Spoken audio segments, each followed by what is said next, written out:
it's good to be confident, but you should also be humbly confident, maybe. Exactly.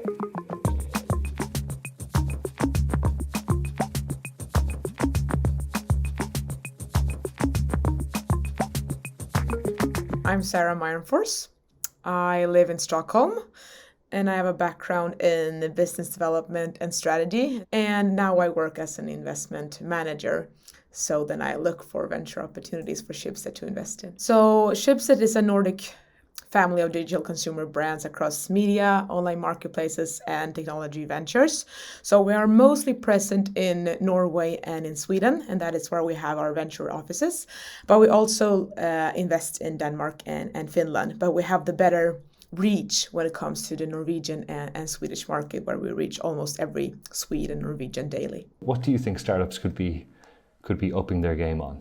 Yeah, but to start with, I mean, honesty, as in every work situation and also private, but very, very important when you have that type of relationship between a VC and a startup.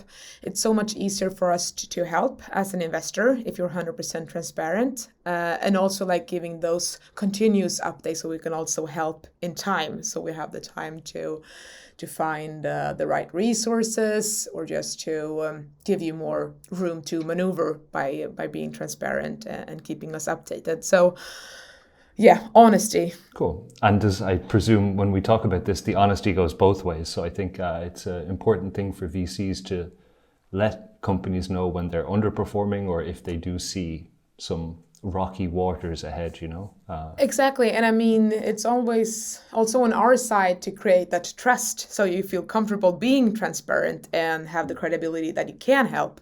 So yeah, it goes both ways to create that type of climate. Yeah. Yeah, cool. So what's next on your list then? Well, I mean, when you start your business, it can be common that you do more than you need to do. So always use existing technology if it exists. It will help you out because you will pivot a couple of times and redo stuff, and just to minimize the double work. If you find a product market fit, then you can always build amazing platforms later on. But before you know your total match, don't do unnecessary work, more or less. Absolutely. And the third point was you said about understanding limits. Do you want to unpack that one? Just to find competences that complement you. You, of course, have your own superpowers as an entrepreneur, otherwise you wouldn't be an entrepreneur, but also be aware of your limitations. You can't do everything. You have your biggest strengths, focus on them, and see how you can find people that complement you. Is it within sales? Is it within tech? And be honest.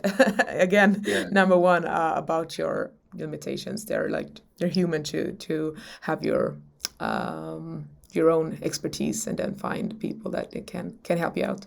You had a fourth one that you wanted to share with us. Yeah, and this one is really important in several scenarios, even when it comes to project and it comes to ventures, but to be focused in the beginning. Which are the most important KPIs for you to focus on? What really drives your business forward? Keep the number of metrics low, and just focus on them. And okay, this isn't really our top 3 KPIs. Okay, but then just change. You can always replace them with another, just to find your true focus, because it's so easily in the beginning to find we could do this and we could that, and then we need to track those matters. That will split your focus. It will give other topics that could receive your full focus less time. So it will be optimal in the end, for sure.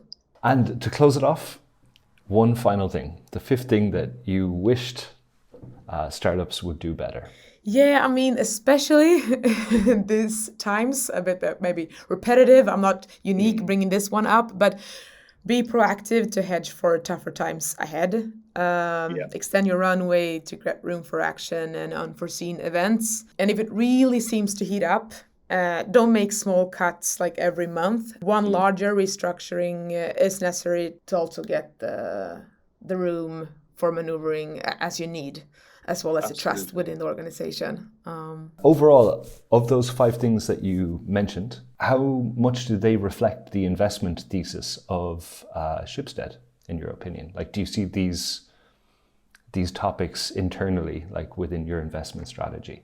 The first one about the honesty, we really invest in the entrepreneur. So like what type of relationship can we build is really based on like, do we have that transparency in the dialogue already from the start? So yes, that really goes aligned with the investment thesis since we invest in the people. And the rest, I would say, is rather coaching. It comes later on. Sara, you've been absolutely brilliant. Thank you for sharing your knowledge and your experience and for answering these questions. And I fully intend to do the opposite of this video, where we talk with the startup and asking what they wished investors would do better. Oh, that's super interesting. Hopefully I'm going to do this back and forth a couple of times and we'll get some interesting discussions going on. For sure you will find. I mean, that's super relevant and interesting for both sides. Absolutely.